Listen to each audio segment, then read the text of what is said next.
Hello friends, आप लोग कैसे हैं। आज फिर से आप सभी को एम बिजनेस चैनल की ओर से प्यार भरा नमस्कार। आज आपका प्यारा भाई मुकेश कुमार पुनः आप लोगों के बीच में प्रेजेंट हुआ है। आज आप लोगों के बीच में पावर शेयरिंग का पार्ट 3 टॉपिक लेकर के आज प्रेजेंट हुआ है। टॉपिक का नाम है एकोमोडेशन इन बेल्जियम। पिछले वीडियो में हम लोग पढ़े थे कि श्रीलंका में किस तरह से एकोमोडेशन श्रीलंका में था, वहाँ कम्युनिटीज पावर का शेयरिंग किस तरह किया गया था और अच्छी से पावर शेयरिंग नहीं होने के बावजूद नहीं होने पर वहाँ क्या क्या प्रॉब्लम हुआ, सिविल वार को कैसे श्रीलंका नहीं बचा पाया, इसके बारे में हम पिछले लेक्चर में पढ़े थे। आज के लेक्चर में हम बेल्जियम के बारे में पढ़ेंगे कि बेल्जियम ने अपने पावर को किस तरह से शेयर किया, जिसकी वजह से ये सिविल वार होने से अपने आप को बचा लेता है और अपना कंट्री को इतना डेवलप कर लेता है कि पूरे यूरोपियन कंट्री में एक नाम रोशन कर लेता है और इसका जो हेड क्वार्टर बन जाता है पूरा यूरोपियन कंट्री का। वो कैसे यूरोपियन कंट्री का हेड क्वार्टर ब्रुसेल्स बन जाता है, इसके बारे में आज हम डिस्कस करेंगे। इस टॉपिक का जो पॉइंट है, इतना बड़ा पॉइंट लिख पाना किसी वाइट बोर्ड पर लिख पाना पॉसिबल नहीं है, इसलिए हम छोटा पॉइंट जो है आप लोगों के बीच में लिख दिए हैं, रिटर्न कर दिए। और इस पॉइंट को हम लोग समझ लेंगे।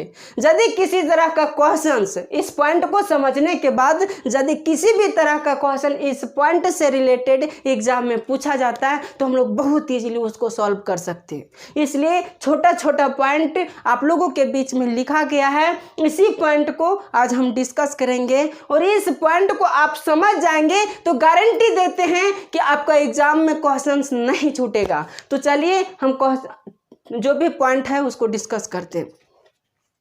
तो जिस तरह से श्रीलंका में जो पावर का शेयरिंग किया गया था, वहाँ जो पावर का शेयरिंग किया गया था किसी एक कम्युनिटीज यानी सिन्हाला लोग जो है अपने फेवर में किए थे ना। लेकिन यहाँ जो पावर का शेयरिंग किया गया, यहाँ जो लीडर्स लोग थे उन्होंने अलग रास्ता अपनाया, डिफरेंट पाथ अपनाया, यानी श्रीलंका के जैसा अपने रास्ता को नहीं अपनाया और अलग रास्ता अपनाया। अलग रास्ता क्या अपनाया कि यहाँ जो भी पावर का शेयरिंग किया गया उसमें से ये डच को भी और फ्लेमिश को भी इक्वलिटी दिया गया, यानी दोनों की समानता दी गई, यानी दोनों में इक्वलिटी दिखाया गया कि जितना हम लोग फ्रेंच का जो जितना पावर होगा उतना पावर किसका होगा, तो डच का भी होगा। दूसरी बात रही कि जो बेल्जियम में जो भी कॉन्स्टिट्यूशन बना था उस कॉन्स्टिट्यूशन में ऐसा लॉ लाया गया था, ऐसा कानून लाया गया था जिसमें बेल्जियम के दोनों कम्युनिटीज चाहे वह डच हो या फ्रेंच हो, दोनों की इक्वालिटी को देखा गया था। ये नहीं कि फ्रेंच को यदि डच लोग जो है सो मेजोरिटी में है वर्ल्ड में, पूरे इसमें किसमें, तो बेल्जियम में मेजोरिटी में है तो फ्रेंच को ज़्यादा, डच को ज़्यादा पावर मिलेगा और ये जो माइनॉरिटी में है इसको कम पावर मिलेगा। ऐसा बेल्जियम में नहीं किया गया था। इसीलिए जब बेल्जियम में कॉन्स्टिट्यूशन का निर्माण हुआ तो निर्माण के बाद 1917 से लेकर के 1993 तक टोटल 4 बार जो है सो अमेंडमेंट लाया गया, यानी 4 बार संविधान का संशोधन किया गया। 4 बार संविधान का संशोधन किया गया, क्योंकि जब किसी चीज की जरूरत पड़ती है, कोई भी लॉ की जरूरत पड़ती है, जैसे हमारा ही इंडिया ले लेते हैं। इंडिया में क्या है कि जब इंडिया में पता चला कि जाट लोगों को भी क्या अधिकार होना चाहिए, उन लोगों को भी आरक्षण देना चाहिए, तो जाट लोगों को आरक्षण देने के लिए भी कानून बनाया गया। ओबीसी जनरल जो भी हमारे आदिवासी भाई वगैरह हैं वो सब को भी आरक्षण देने के लिए कानून बनाया गया। तो जिस तरह कोई भी कानून बनाने के लिए बिल लाया जाता है और बिल को पास किया जाता है दोनों सदनों में, उसी तरह यहाँ क्या किया गया कि यहाँ भी बिल ला करके जो भी कानून में रिफॉर्म करना होता था वो रिफॉर्म किया और 1970 से 1993 तक, 1917 से लेकर के 1993 तक टोटल 4 बार संशोधन किया गया। यानी जो पब्लिक डिमांड करती थी, देखता था कि पब्लिक को क्या जरूरत है, जो भी पब्लिक को जरूरत होता था उस जरूरत के अकॉर्डिंग उस लॉ में रिफॉर्म किया जाता था, अमेंडमेंट ला करके उसका क्या किया जाता था, तो संशोधन किया जाता था। तो बेल्जियम में एक तरह से देखा जाए तो श्रीलंका की अपेक्षा यहाँ जो लॉ बना था, जो भी पावर का शेयरिंग हो रहा था अच्छी तरह से हो रहा था, श्रीलंका की तरह नहीं हो रहा था। अब हम लोग बात करते हैं कि 1917 से लेकर 1993 में जो भी अमेंडमेंट लाया गया था, जो भी 4 टाइम्स जो है संशोधन किया गया था कॉन्स्टिट्यूशन में, वह संशोधन क्या किया गया था और उसके कॉन्स्टिट्यूशन में ऐसा क्या चीज एक्सप्लेन किया गया था। दोनों को, चाहे डच हो चाहे फ्रेंच हो, डच और फ्रेंच में क्या क्या इक्वलिटी सब दर्शाया गया था, उसको हम लोग कुछ एलिमेंट को हम लोग पढ़ेंगे। तो पहला एलिमेंट क्या था, देखिए पहला एलिमेंट क्या था। पहला एलिमेंट था, फर्स्ट एलिमेंट था कि equal number of French and Dutch, यानी जो भी मिनिस्टर बनेगा बेल्जियम में जो भी मिनिस्टर बनेगा उसमें किसका, तो फ्रेंच का भी और डच का भी इक्वल नंबर होगा, यानी मिनिस्टर में जितना मिनिस्टर फ्रेंच का होगा उतना मिनिस्टर किसका होगा, तो डच का होगा। दोनों का मिनिस्टर सेम होगा, फ्रेंच का हो चाहे डच का हो। तो पहला एलिमेंट जो लाया गया था वो वही कहता है कि equal number of French age and Dutch age, जो भी फ्रेंच और डच का जो नंबर होगा मिनिस्टर में वो इक्वल होगा। और दूसरा क्या था, नो मेक डिसीजन यूनिलैटरली।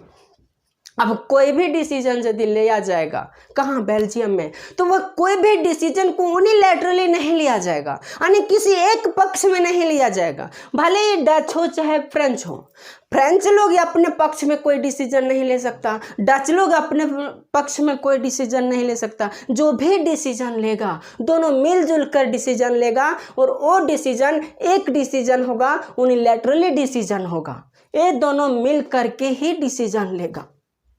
तो पहला पॉइंट ये था, पहला जो एलिमेंट लाया गया था इसके कॉन्स्टिट्यूशन में जो एक्सप्लेन किया गया था वो था। तीसरा क्या था कि power given to the state government, जो भी पावर दिया गया था स्टेट गवर्नमेंट को भी पावर दिया गया था।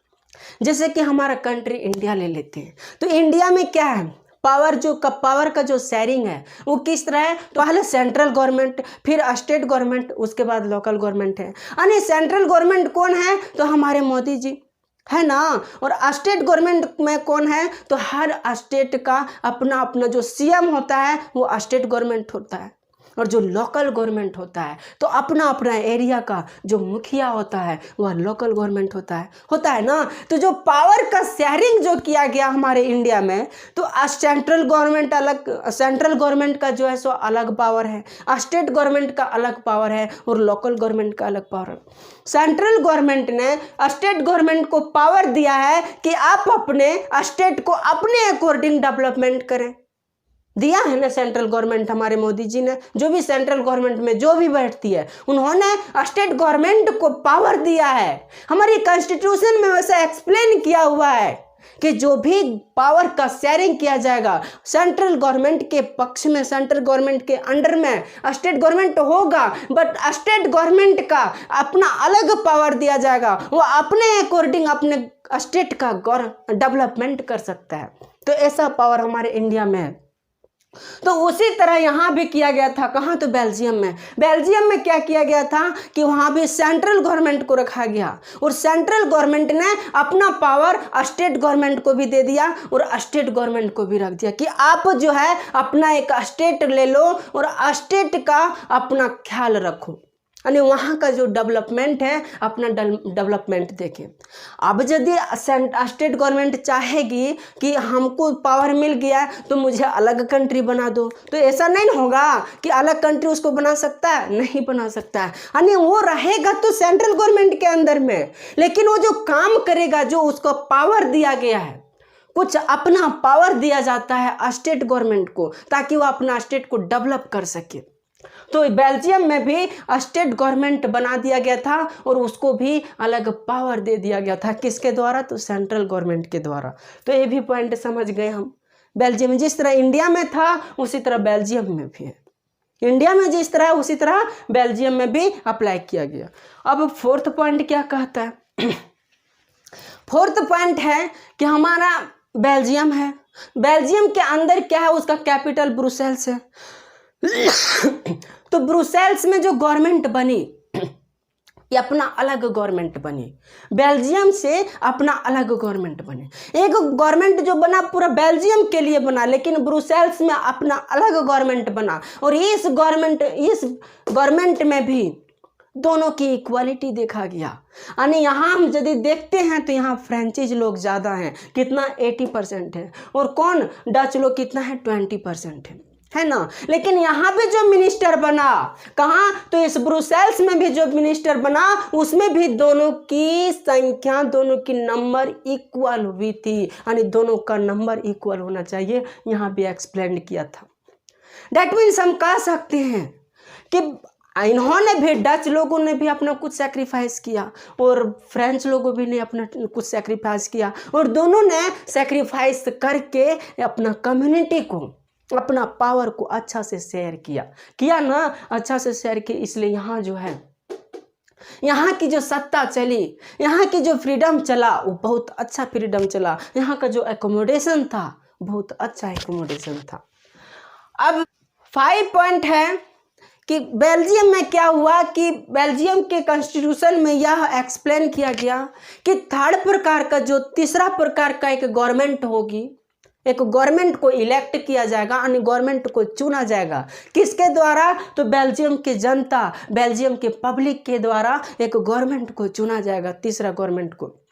और इस गवर्नमेंट को जो चुना जाएगा वह किसी स्पेशल, किसी खास जगह का नहीं होगा। ये नहीं कि डच है तो डच का होगा, या फ्रेंच है तो फ्रेंच का होगा, या ब्रुसेल्स का होगा, या वलेनिया या जर्मन या कहीं का भी।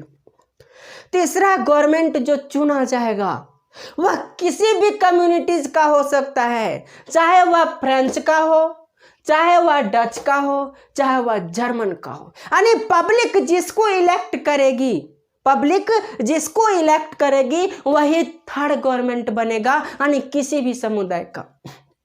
हमारे इंडिया में जैसे मान लेते हैं कि हमारे इंडिया में जो भी सेंट्रल गवर्नमेंट का, जो सेंट्रल गवर्नमेंट है कौन है, मोदी जी, मोदी जी है ना।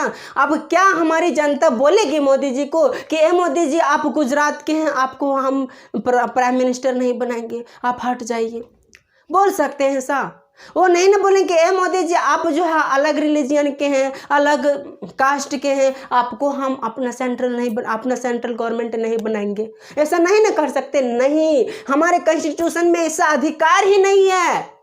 जो भी गवर्नमेंट चुना जाता है वो पब्लिक के द्वारा चुना जाता है, और वो जो गवर्नमेंट होती है वह किसी स्पेशल जगह का नहीं होता है, स्पेशल जगह का नहीं होता है कि गुजरात का सीएम नहीं बन सकता है, जम्मू कश्मीर का नहीं बन सकता है, तमिलनाडु का नहीं बन सकता है, बल्कि एमपी यूपी सब का बन सकता है। ऐसा हमारे कॉन्स्टिट्यूशन में कोई भी एक्सप्लेन, कोई भी रिटर्न चीज नहीं है। डेट मीन्स हम कह सकते हैं कि जो हमारे कहाँ कंट्री में गवर्नमेंट का जो इलेक्ट किया जाता है, चुना जाता है, वह किसी भी प्लेस से हो सकता है, किसी भी जगह से हो सकता है, चाहे वह जम्मू कश्मीर का ही क्यों ना हो, चाहे वह तमिलनाडु का क्यों ना हो, चाहे वह गुजरात का क्यों ना हो, किसी भी प्लेस का वह गवर्नमेंट हो सकती है ना। तो उसी तरह बेल्जियम में भी जो गवर्नमेंट, तीसरा टाइप का जो गवर्नमेंट चुना जाएगा वह किसी भी प्लेस से हो सकता है, किसी भी कम्युनिटी से हो सकती है। यह इसके संविधान के, बेल्जियम के संविधान में एक्सप्लेन किया था। और इसका जो अधिकार होगा, इसका जो राइट्स होगा वो क्या होगा, तो पहला राइट्स होगा कि पावर रिगार्डिंग, यानी जो भी पावर का शेयर किया जा रहा है तो उसका कोई मिसयूज तो नहीं किया जा रहा है। क्या ये सब जो डच है या फ्रेंच है, ये सब अपना पावर का कुछ मिसयूज तो नहीं कर रहे। जो भी पावर का शेयरिंग हो रहा है वो इक्वल हो रहा है, इक्वलिटी में हो रहा है कि नहीं हो रहा है, उसका देख रेख करना इसका थर्ड काइंड ऑफ गवर्नमेंट का पावर होगा। इसमें किसमें, तो बेल्जियम के कॉन्स्टिट्यूशन में जो एक्सप्लेन किया हुआ था, तो इसका पावर होगा। दूसरा क्या होगा कि कल्चरल, यानी कल्चरल से रिलेटेड, जैसे कि कहीं माइनॉरिटी की है, कहीं मेजोरिटी है, कहीं माइनॉरिटी कम्युनिटीज है तो कहीं मेजोरिटी कम्युनिटीज है। तो माइनॉरिटी कम्युनिटीज, मेजोरिटी कम्युनिटीज का कल्चर को कहीं दबा तो नहीं रहा है। जो मेजोरिटी कम्युनिटीज है वो माइनॉरिटी कम्युनिटीज का कल्चर को दबा तो नहीं रहा है। जहाँ इसकी संख्या देखते हैं हम कि फ्लेमिश में जो है, किसकी, फ्लेमिश जो है सो 59 है और फ्रेंच कितना है 40 है। तो फ्लेमिश जो है सो अपना कल्चर को तो कहीं डेवलप नहीं कर रहा है, यानी अपना कल्चर पर फोकस नहीं कर रहा है, यानी कल्चर के बेस्ड पर, यानी कल्चर से रिलेटेड यदि किसी भी मामला हो तो उसमें इक्वालिटी लाया जाए, इक्वालिटी है कि नहीं है उसकी देखरेख इसका काम होगा, किसका जो थर्ड टाइप का जो गवर्नमेंट होगा उसका काम होगा। अब थर्ड में क्या कहता है, एजुकेशनल। तो एजुकेशनल से रिलेटेड, एजुकेशन शिक्षा से रिलेटेड जो अधिकार है कि शिक्षा जो मिल रही है, जो शिक्षा जो एजुकेशन दिया जा रहा है किसको, दोनों कम्युनिटीज को, उसमें कोई भेदभाव तो नहीं किया जा रहा है। यानी ऐसा नहीं है कि आप फ्लेमिश हैं, डच लोग हैं तो आपको शिक्षा नहीं दिया जाएगा, आप फ्रेंच हैं तो आपको शिक्षा दिया जाएगा, ऐसा तो नहीं चल रहा है। तो जो भी एजुकेशनल के क्षेत्र में हो, एजुकेशनल एरिया में जो हो, उसमें इक्वलिटी है कि नहीं है उसकी देखभाल भी करने का काम कौन करेगा, तो वो हमारा थर्ड गवर्नमेंट करेगा। वो कौन, तो थर्ड गवर्नमेंट करेगा। एजुकेशनल सेक्टर में भी उसका क्या डेवलपमेंट हो रहा है या क्या उसमें भेदभाव हो रहा है या कुछ गड़बड़ी तो नहीं है, उसका भी देखभाल कौन करेगा, तो जो तीसरा टाइप का जो गवर्नमेंट होगा वही करेगा, जिसके चुनाव पूरे बेल्जियम की पब्लिक लोग करते हैं, इलेक्ट करते हैं। तो यही तीसरा टाइप का एजुकेशनल का जो देखभाल करेगा कौन करेगा, थर्ड टाइप का गवर्नमेंट।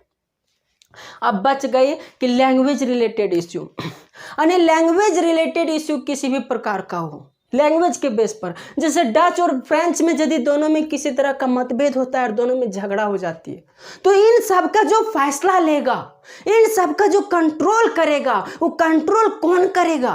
कंट्रोल करने के लिए तो कोई होना चाहिए, तो कंट्रोल कौन करेगा? तो कंट्रोल करने के लिए ही तीसरा गवर्नमेंट को अपॉइंटमेंट किया गया था। तीसरा गवर्नमेंट कहाँ? बेल्जियम में। यानी लैंग्वेज के बेस पर यदि कहीं झगड़ा होता है, जैसे यहाँ माइनॉरिटी में देख रहे हैं कि जर्मन है, यदि जर्मन को किसी तरह से दबाया जाता है, टॉर्चर किया जा रहा है, तब उसका जो कंट्रोल करेगा, उसका जो निगरानी करेगा, वो कौन करेगी? तो हमारे जो तीसरा टाइप का गवर्नमेंट होगा वो करेगी, जो तीसरा टाइप का गवर्नमेंट होगा वो करेगी। तो हम देख रहे हैं कि बेल्जियम में जो भी कानून लाया गया था, जो भी इक्वालिटी, जो भी रूल्स था, वो दोनों के लिए समान था, इक्वल था, किसी के लिए भेदभाव नहीं था। यानी जितना पावर फ्लेमिश को दिया गया था, फ्लेमिश वाले लोगों को, उतना ही किसको? वॉलोनिया लोगों वाले को दिया गया था। डैट मीन्स जितना पावर डच को दिया गया था उतना ही पावर फ्रेंच को दिया गया था, दोनों का पावर भी सेम था। पूरे कंट्री में यदि देखा जाए तो मेजोरिटी में डच था और माइनॉरिटी में कौन था? तो फ्रेंच था। लेकिन इसके कैपिटल में यदि देखा जाए तो माइनॉरिटी में फ्रेंच था और मेजोरिटी में फ्रेंच था और माइनॉरिटी में डच था। दोनों में अलग अलग होने के बावजूद, पॉपुलेशन अलग अलग होने के बावजूद, दोनों में पावर का शेयरिंग कितना अच्छी ढंग से किया, इसको हम लोग समझे। यही वजह है कि यहाँ जो सिविल वार है, सिविल वार होने से टल गया, यानी सिविल वार नहीं हुआ, दोनों में इक्वालिटी थी, दोनों भाई भाई जैसा रहा। यही वजह है कि यहाँ जो सिविल वार होने वाला था वह सिविल वार टल गया। लेकिन श्रीलंका अपने आप को सिविल वार से नहीं बचा पाए। कौन? श्रीलंका। और बेल्जियम ने अपने आप को सिविल वार से बचा लिया। तो इसी कंडीशन को देखते हुए, बेल्जियम की इतनी अच्छी पॉलिसी, इतना अच्छा नीति को देखते हुए, जो यूरोपियन कंट्री था, कौन? तो यूरोपियन कंट्री, उन्होंने एक फैसला लिया। क्या फैसला लिया? कि यूरोपियन कंट्री का एक हेडक्वार्टर बनाया जाए, और उस हेडक्वार्टर जो बनाया जाएगा वो बेल्जियम के कैपिटल ब्रुसेल्स को उसका हेडक्वार्टर बनाया जाए। और इसीलिए पूरा यूरोपियन कंट्री का हेडक्वार्टर किसे बना दिया? तो इसको, किसको? ब्रुसेल्स को, उसका पूरा हेडक्वार्टर बना दिया यूरोपियन कंट्री का। दैट मीन्स हम देख रहे हैं क्यों इसकी अच्छी नीति, अच्छी पॉलिसी, और अपने पब्लिक में भाई भाईचारा को देखते हुए, इसकी डेमोक्रेटिक को देखते हुए, इन्होंने क्या किया? इस प्लेस को, किसको? तो ब्रुसेल्स को, हेडक्वार्टर बना दिया। किसका? तो यूरोपियन कंट्री का। तो ये हमारा रहा बेल्जियम का एकोमोडेशन, जो कि कितना अच्छा ढंग से, कितना सुशील ढंग से अपने आप को डेकोरेट किया और हर कम्युनिटी के लोगों को इक्वालिटी की नज़र से देखा, भाई भाई की नज़र से देखा और अपने आप को डेवलप की ओर ले गया। एक छोटा सा कंट्री जो हमारे हरियाणा की तरह था, हरियाणा के एरिया के जैसा है, वैसा कंट्री धीरे धीरे डेवलप की ओर बढ़ गया और आज बहुत डेवलप कंट्री बन गया है। कौन? तो यही बेल्जियम। तो ये रहा आज का बेल्जियम का अकोमोडेशन। तो आज का सेशन को हम यहीं पर समाप्त करते हैं। यदि आप लोगों को हमारी मेहनत की मोहब्बत पसंद आती होगी तो आप अपना रिप्लाई से ज़रूर दें, रिस्पॉन्स ज़रूर दें, शेयर करके, सब्सक्राइब करके और लाइक करके ज़रूर दें। सब्सक्राइब का बटन लिखा, वहाँ सब्सक्राइब रेड कलर में लिखा होता है, उसको टच कर दें, बेल आइकन को टच कर दें, ताकि यदि हम अगला वीडियो, किसी भी तरह का वीडियो अपलोड करें तो आप लोगों के पास तुरंत पहुँच सके। तो यहीं आज का एपिसोड एंड करते हैं। Thank you very much. जय हिंद।